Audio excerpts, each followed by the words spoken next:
Perhaps the most painful thing is not when someone leaves us, but when we realize they never truly chose us. We once believed, if I'm sincere, she will understand. If I'm patient, she will cherish it. But what she saw was mere ease, a presence easily replaced. And when we choose silence, not from weakness, but because enough is enough, that is when she feels the emptiness. And emptiness she once sowed in our hearts. This video is not about revenge, nor is it about resentment. It is a reminder that our worth is not found in someone else's gaze, but in how we choose ourselves, even when no one else does. 1.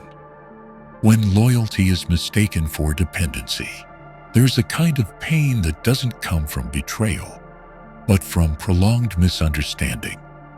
When your constant presence is mistaken for default, when your morning messages, your willingness to back down for peace, your gentleness in anger, are seen as weakness, as signs of someone easy to manipulate and lacking self-worth.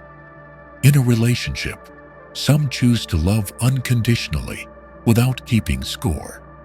They love with loyalty, with steady presence, with readiness to listen and forgive. But if the other person lacks the maturity to recognize how rare that is, they easily fall into the trap of habit, where every act of kindness is mistaken for obligation. Loyalty ceases to be seen as a noble trait.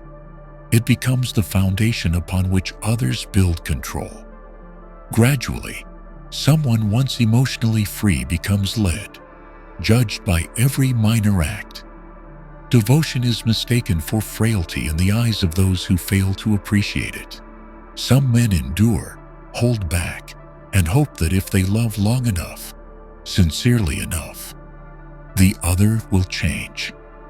They believe that holding on through difficulty is the right thing to do.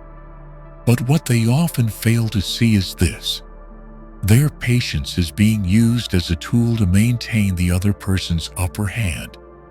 When you initiate a message, it's not because you need to, it's because you care.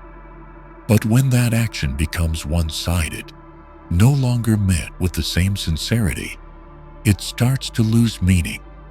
The other begins to think you are chasing, that you fear losing them, that you will never walk away. And so, distance forms. They stop asking if you're okay. They no longer care how you feel, because in their mind, you are always there, ready, forgiving, unshaken. No matter what they do, they've grown so used to your presence that they believe there's nothing you won't tolerate. And that's when loyalty is misread. In such moments, the loyal one is placed below, not because they belong there, but because the other chooses to see them that way. Your silence to avoid conflict is seen as submission. Your restraint to preserve love is mistaken for weakness. She begins to believe you can't live without her, because you've done everything to hold her close. Then comes the irony. She doesn't love who you are, but how she can control you. It's no longer two companions. The relationship becomes a psychological playground, one testing limits, the other sacrificing endlessly to preserve connection. She starts to withdraw, not out of fading love, but to test if you'll chase. She stays silent, not from anger, but to see if you fear losing her. And when you respond, sending one more text, asking one more question, she concludes, you need her more than she needs you. That's when the roles shift. The man who was once a gift becomes a backup plan. The pillar becomes a placeholder. All for one reason: you were too loyal, too steady, too predictable. In today's world, many no longer value what lasts. They are drawn to the new, the elusive, the one who doesn't give too easily. So the loyal one, rather than cherished, is forgotten amidst the glitter and the surface. No one tells you this. Loyalty must have limits. That devotion must not exist without respect in return. That a man can love deeply and still draw a line between love and self-worth. Loyalty does not mean accepting all behavior. It is not ignoring disrespect or pretending not to see the moments she deliberately hurt you. A Stoic knows anything outside the bounds of virtue and dignity cannot be justified by love. Your silence, when mistaken for surrender, is in truth a phase of observation. No one suffers in silence forever without change. And when you realize your loyalty has been twisted into dependence, silence becomes more than strategy. It becomes the beginning of withdrawal. That's when you stop explaining. You stop sending unanswered messages. You stop wondering what she's thinking, wanting, or choosing. You're not angry, not bitter. You just stop holding on. And what shocks her most is that you actually stop. You're no longer there, no longer available, no longer appearing like a shadow to fill her emptiness. That isn't revenge. It is the natural result of loyalty drained and misunderstood for far too long. When you leave, she begins to remember the little things, those she once dismissed, the goodnight texts, the gentle, "Have you eaten?" the way you'd sit and listen, even when her stories were tangled and trivial. Now, in their absence, she realizes this. You weren't weak. You were patient. You weren't easy to control. You were trusting. You weren't out of options. You chose her. Again and again. Every day. And now, you don't. Because when loyalty is no longer rightly seen, it doesn't disappear. It redirects toward those who deserve it, toward yourself, who has learned to choose peace over chaos. The irony is this: she once had everything, but thought you were the one begging. She once received it all, but believed you needed her to survive. But then you vanished, without blame, without looking back. And she finally understood. A man of true worth doesn't need to say much. He only needs to walk away. And his absence, that is the loudest truth. In the eyes of someone who once saw you as an option, you seemed small. But the moment you stopped showing up, you became irreplaceable. No longer the man who's always there. No longer the man who's predictable. No longer the man who won't leave. You are the one who left, without explanation. 2. No longer striving to be recognized. In the early stages of a relationship, it's easy to believe that if you give enough, the other person will see your worth. When a man loves, he's willing to set aside his ego, make peace first, forgive minor mistakes, and sometimes even compromise when he's not in the wrong. He does this not out of weakness, but because he values connection. But there's a harsh truth in unbalanced relationships. The more one tries to maintain it, the less they are valued. The constant effort to be recognized often obscures one's true worth. And in many cases, the other person stops seeing kindness and only sees dependence. In a typical dynamic, the man is always the initiator. He plans the meetings, sends the first message, offers the first apology, diffuses tension just to preserve harmony. At first, the other person might appreciate it, but as the behavior becomes routine, she begins to see it as expected. No more surprise, no more gratitude, no more reciprocation.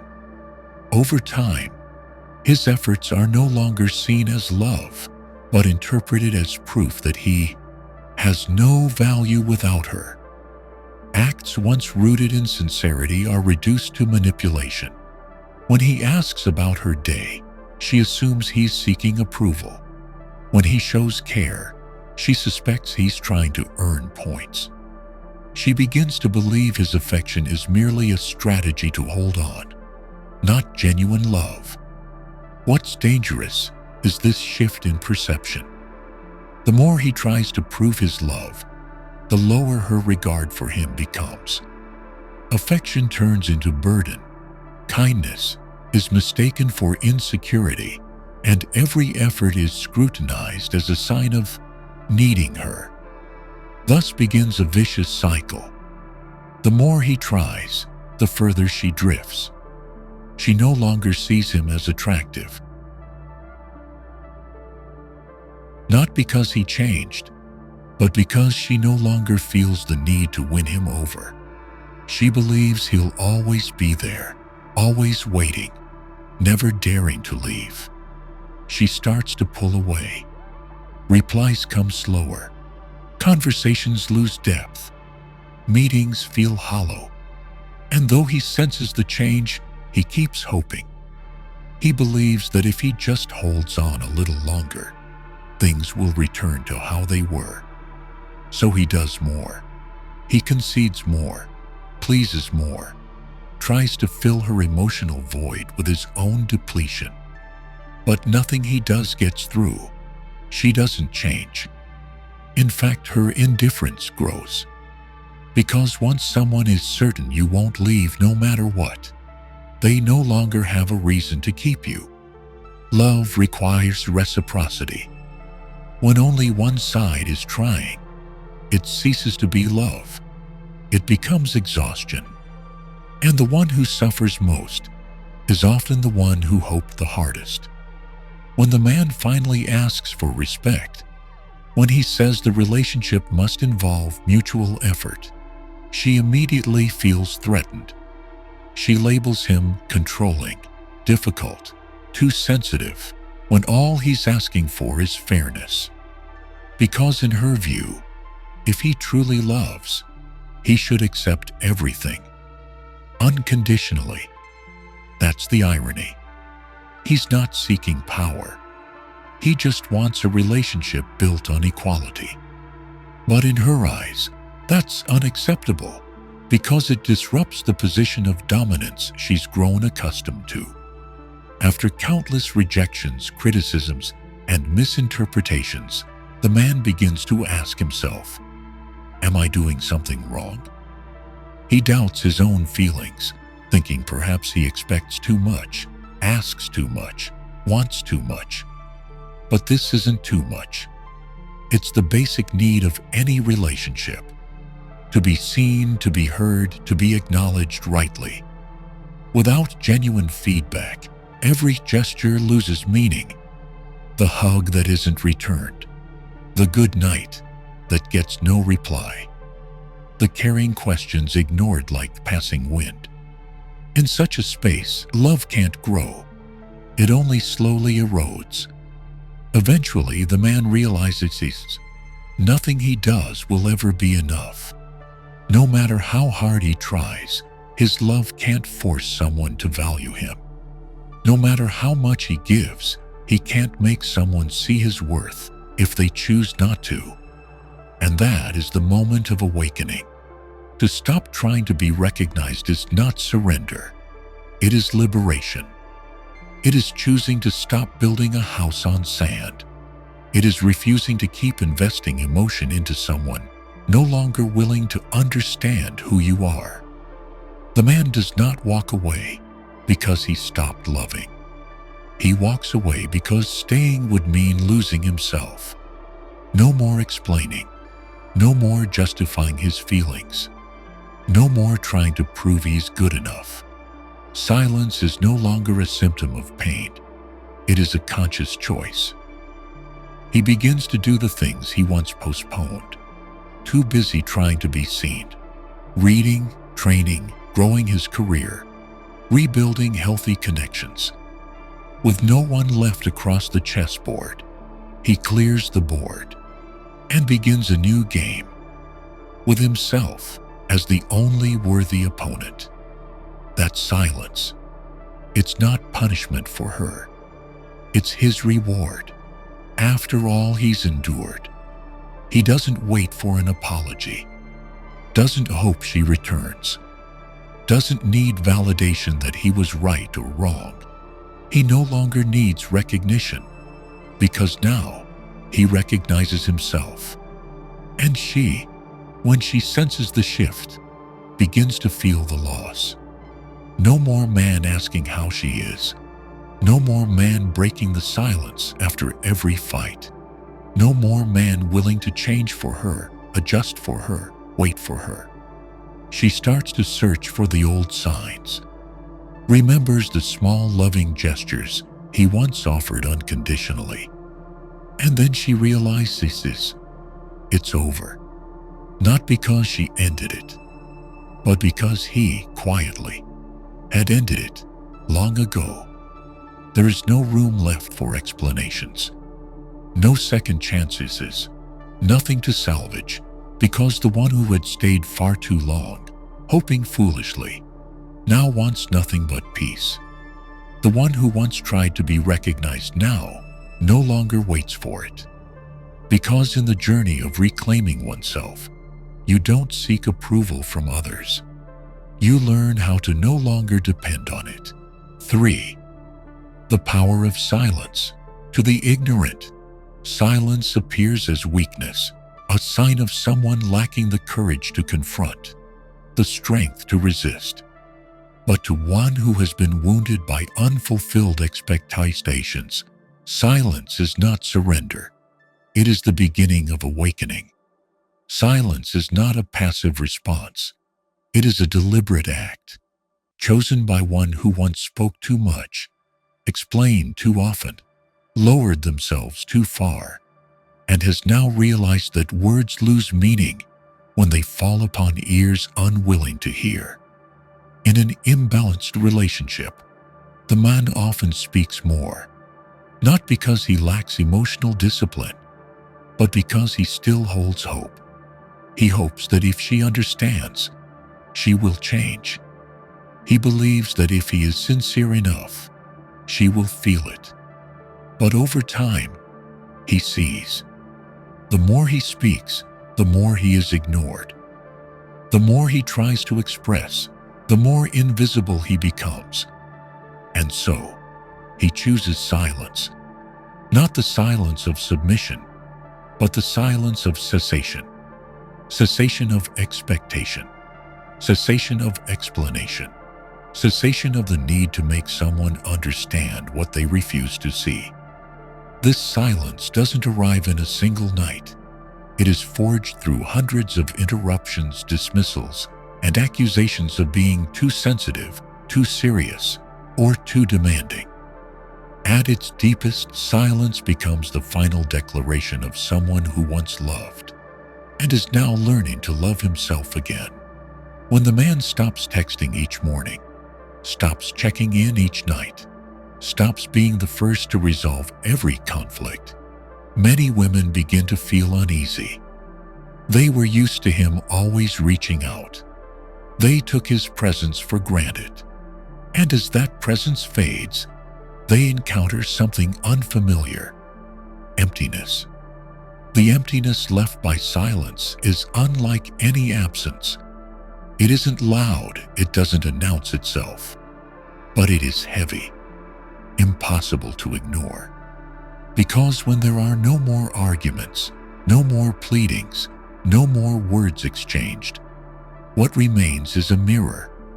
No one left to blame, no one to provoke, no more echoes, only the inner voice, finally audible. The one who used to await your reply now receives nothing. No refusals, no justifications, no gestures they can interpret to protect their ego. And that's when truth begins to surface. In silence, there are no sweet words to mask reality, No excuses to hide behind, only the unfiltered fact. They have lost something they never realized was valuable. Silence teaches what no speech ever can. It compels reflection. Every small gesture once dismissed as too much, too needy, or too sentimental becomes weighty in hindsight. A simple goodnight text, a quiet "did you eat?", a long drive just to see her on a rainy day. All of it becomes a wordless ache because the one who created those moments is no longer there. In the first days of silence, she may not notice anything. She assumes you're angry, testing her, playing games. But then a day passes, then two, then a week, then two, and the silence continues. It is not the silence of a sulking man seeking attention. It is the silence of someone who has exited the game. This man does not declare his departure. He doesn't end things with noise. He simply stops showing up. In her thoughts, in her conversations, in her daily routine. And the most unsettling part is not that he left. It's the calm with which he did it. No anger, no demands, no victimhood. He simply disappeared. Silence becomes the measure of maturity. It reflects inner discipline. It knows where to draw the line. It distinguishes between what merits speech and what no longer requires it. In Stoicism, no action is worth taking if it does not serve tranquility, reason, or self-mastery. When you choose silence, you are not merely withdrawing from a relationship. You are returning to yourself. You invest in the things long neglected. Your body, your mind, your craft, your clarity. Every moment not spent justifying yourself to someone who doesn't listen is a moment devoted to rebuilding your life. And when she finally notices, when she tries to reconnect, to speak, to regain your attention, you are already elsewhere. Not geographically, but emotionally. You are no longer on the same frequency, no longer shaken, no longer in need of approval. Your silence is no longer a tactic to draw her back.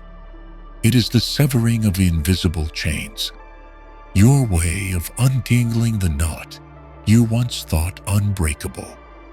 And when you accomplish that, not through defiance, but through resolve, nothing can pull you back to who you were.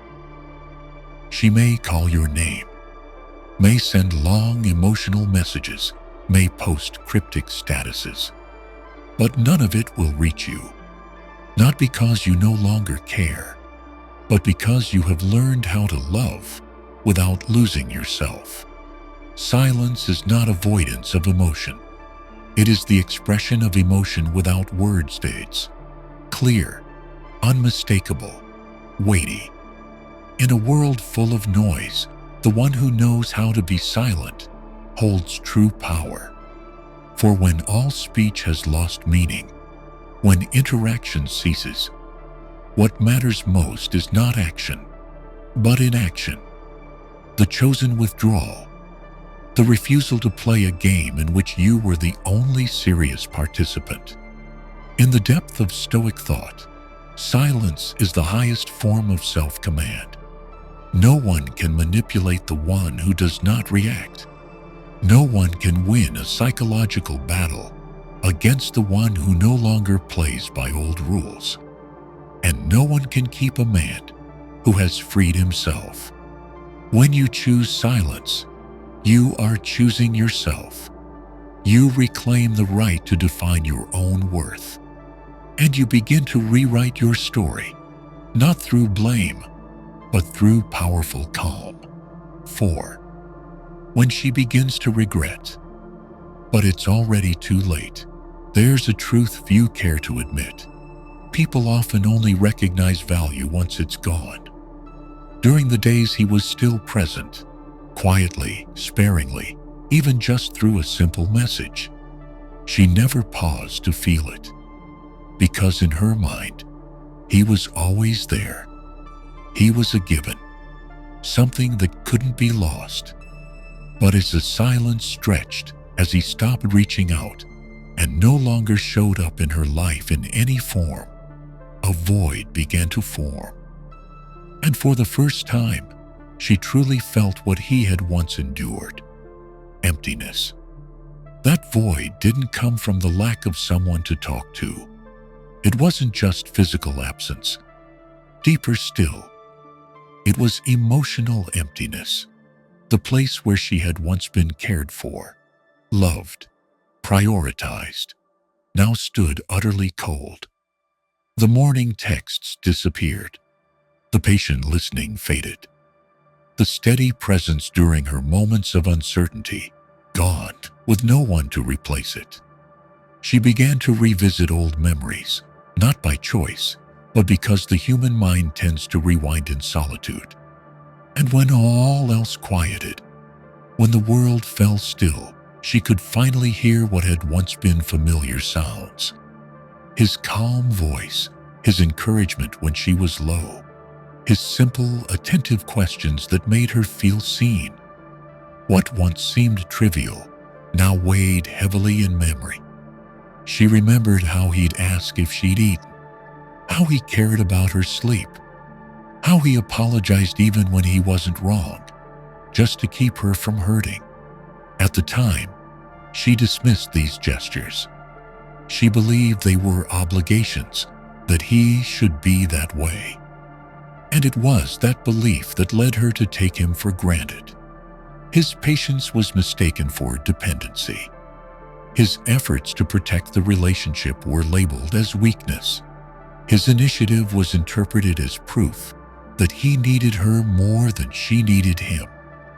But now that all of it is gone, she faces an undeniable truth. No one else is doing those things. No one checks on her with the same sincerity. No one pays attention to the little things, things only he once noticed. And what terrifies her most isn't the absence itself.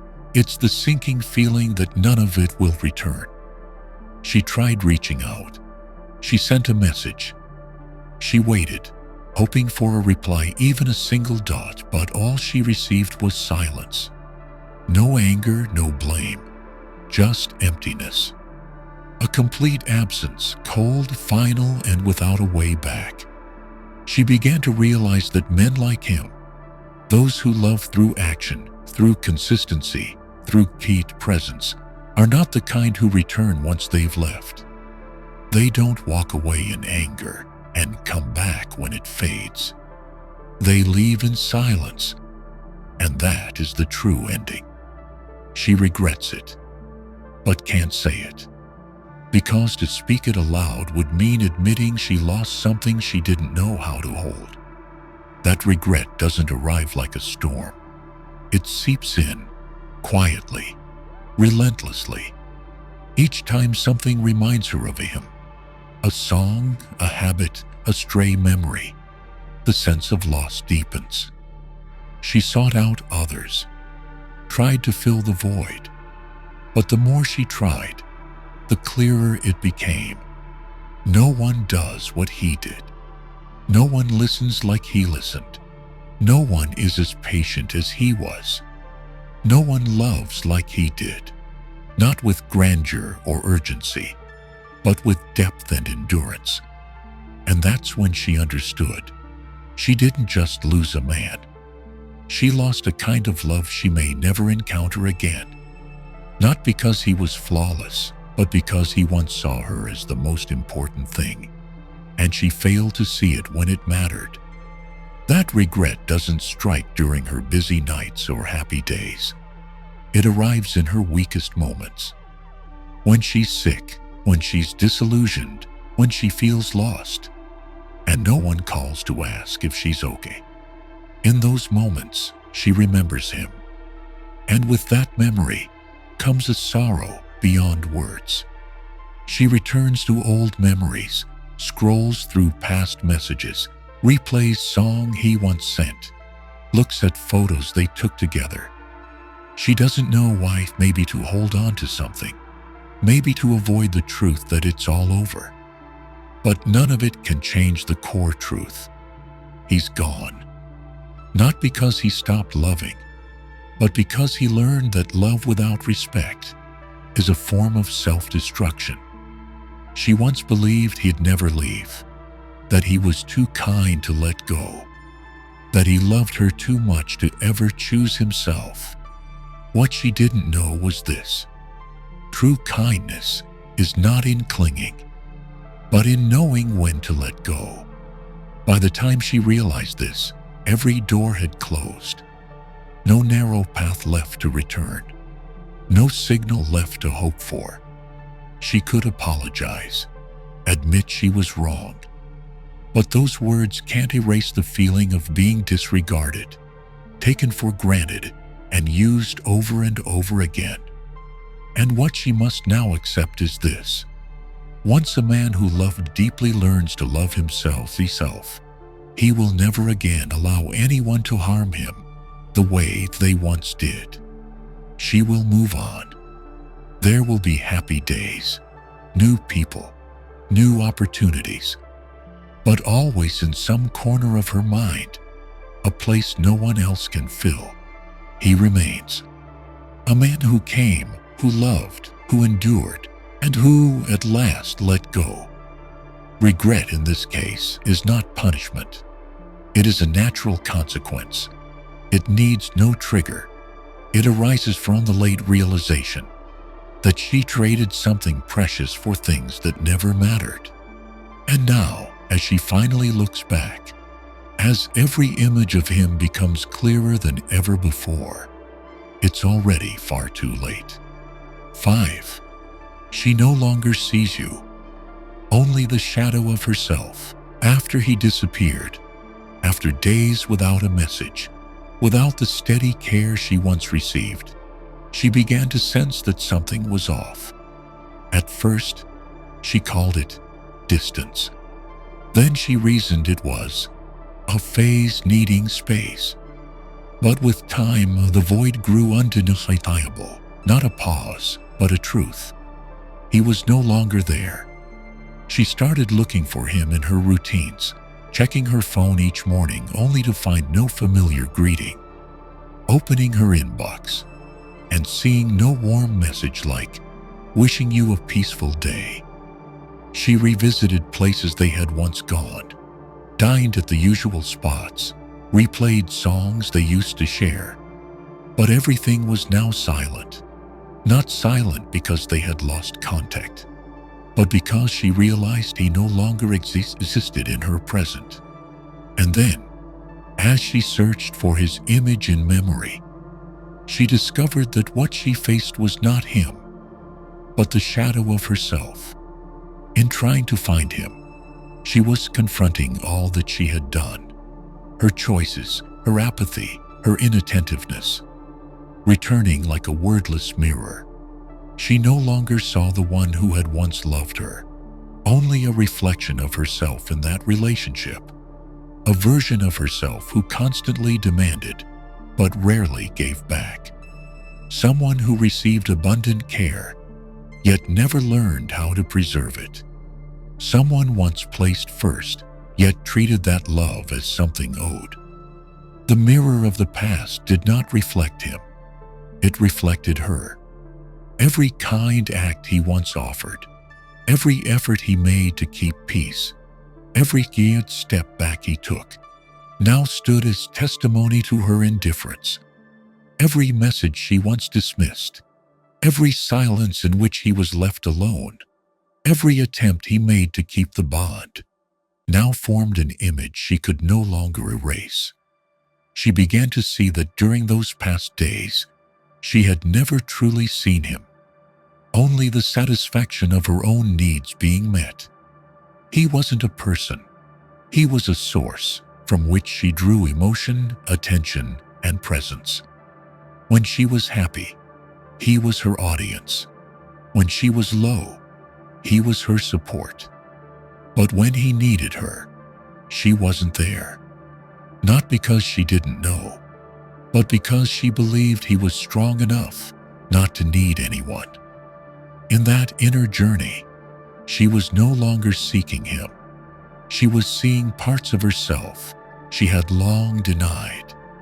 The pride in thinking someone would always wait. The selfishness in believing sincere love didn't need nurturing. The blindness in confusing love with unconditional indulgence. She recalled the times he went silent, not from anger, but from exhaustion. When he spoke less, not out of coldness, but because his words fell unheard.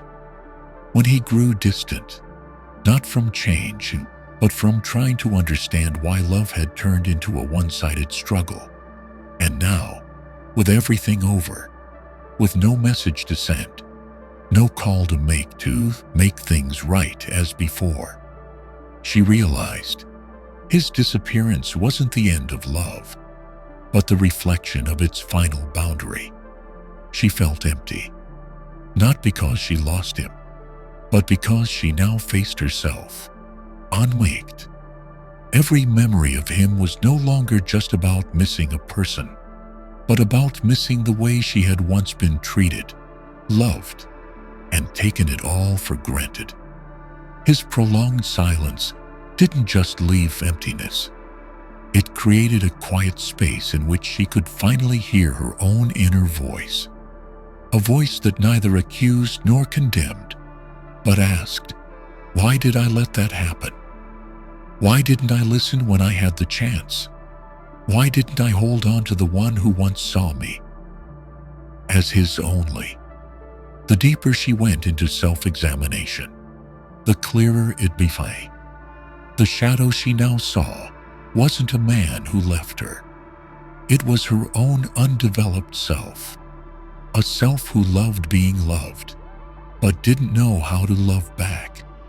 A self who thrived on being pursued, but never knew what was truly worth pursuing. She couldn't deny that all that time he had been patient. Not patient in proving a point, but in preserving a love only he was nurturing. But no one can do that forever without being reciprocated. Eventually, that love had to return to where it came from, to the one who had lost himself by loving too much. Now, as she tries to recall his image, he's no longer the fragile man she once imagined, no longer someone easily manipulated or controlled. He is someone strong enough to walk away when needed, rational enough to stop when no longer respected, and resilient enough to rebuild himself without turning back for validation. The shadow she now sees is no longer him, but a stage of her life where she wasn't yet mature enough to value what was real. A time when she mistook someone's presence as an entitlement, not a gift.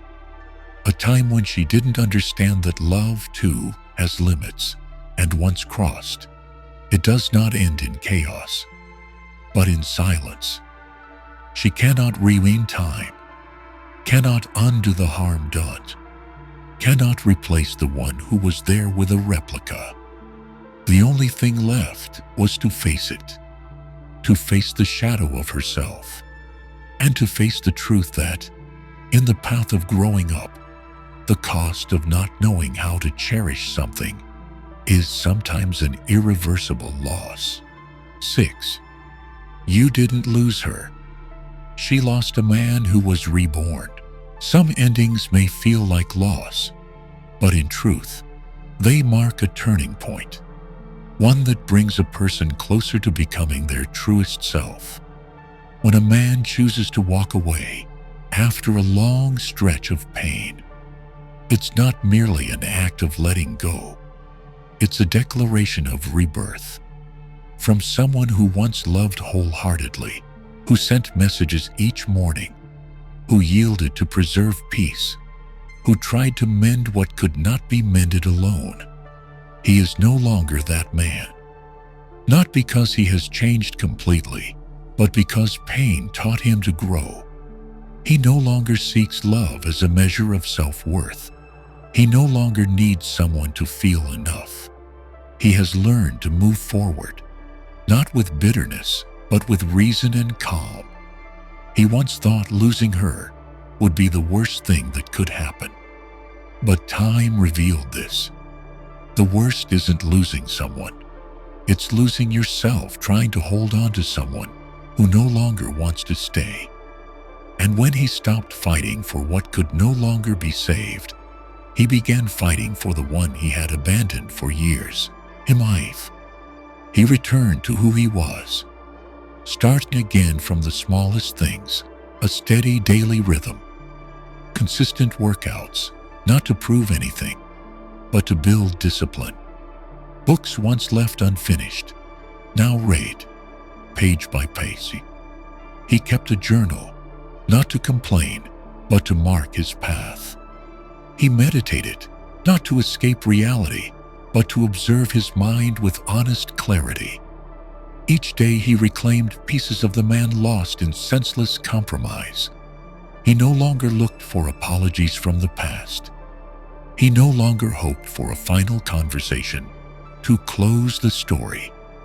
He understood that a journey ends through action, not through words. And his silent withdrawal was the final sentence, firm and clear. In that process, he didn't force himself to be strong. There were days he faltered. He still remembered, still asked, "Does she ever think of me?" But unlike before, those questions no longer held him back. They came and they passed, like clouds in the sky. He didn't cling to them, nor did he let them guide his mind. And then, without noticing, he realized he had come far. No longer sleepless over an unanswered message, no longer tormented by an unfinished dialogue, no longer feeling defeated. Because what he gained wasn't about getting over her. It was about reclaiming sovereignty over his life. She, somewhere else, might still look toward him, might wonder why he stayed silent so long, might ask why he never returned as before, might be watching him from afar, through social media, through friends, and see a man she once thought weak, now standing tall, composed, and quietly strong. She no longer recognizes him, no longer sees the man who once lowered himself to make peace, no longer sees the anxious gaze when she was upset, no longer feels that subtle current that reached her with just a sigh. That man is gone, and in his place stands someone else, calmer, wiser, no longer ruled by emotion. The irony is this: by the time she noticed the change, it was too late. Because the man he is now no longer needs her validation. He's not waiting for her to see his worth. He didn't become this new version of himself to make anyone regret. He did it because he was worth it. She once believed she could come back whenever she wished, that he would always be there. But the truth is, the one who was always there has walked away. Not with noise, not with tears, but with quiet wholeness. She didn't just lose a man. She lost a man who had been reborn. That man is no longer part of her life. Yet in her mind, his image is clearer than ever. Not because he is present, but because he is absent. Not because he caused pain, but because she now realizes he was something realer. And some things, once gone, cannot be reclaimed. She may find others, but none will love her the way he did. None will have the patience for her coldness. None will be kind enough to mend wounds she caused herself. No one else will place her first in every decision, even at the cost of personal comfort. He was where she turned when life unraveled. The one who made her feel safe without needing to speak. the one who placed a hand on her shoulder the moment she needed it, without being asked. All of that, now gone, not just in reality, but in reach. She didn't just lose a man, she lost the person she could have become, had she known how to cherish, preserve, listen, and reciprocate love when it mattered. But not everyone learns that lesson in time. That man has been reborn, and she, no matter how deep her regret, cannot walk with him into the next chapter, because that chapter holds no room for what once led him astray, only space for clarity, discipline, and dignity. He didn't lose her, for anything not aligned with growth naturally falls away as one evolves. She is the one who lost, not just an old love, but a man she once had the chance to journey with, and lost because she didn't know how to hold something real. We cannot control the actions of others, but we can absolutely control how we respond. After everything, indifference, loss, silence, and regret, I've come to one clear conclusion. No one can save me but myself. Stoicism taught me that suffering doesn't arise from what others do, but from how we interpret their actions. I used to believe I needed validation, to be held onto, to be seen as enough. But in truth, what I needed was inner clarity. Self-worth cannot depend on the fleeting emotions of others. I began practicing speaking less, observing more, and acting only when it served my own tranquility. I journal every night to reflect, exercise regularly to build discipline, and meditate each morning to reset my mind before the day begins. These small acts, over time, become self-mastery, something no one can take away. We don't need to run from emotion, but neither must we be led by it. Let the times we were overlooked become the beginning of self-examination, not to blame, but to grow. Because often, the one who's been hurt the deepest becomes the one who stands the strongest in the end. If what I've shared resonates with you, please like, subscribe, and turn on notifications so you won't miss what comes next. These aren't just stories. They are the quiet journeys of people reclaiming themselves, rising through reason. Because sometimes the strongest response is no response at all. I'll see you in the next video.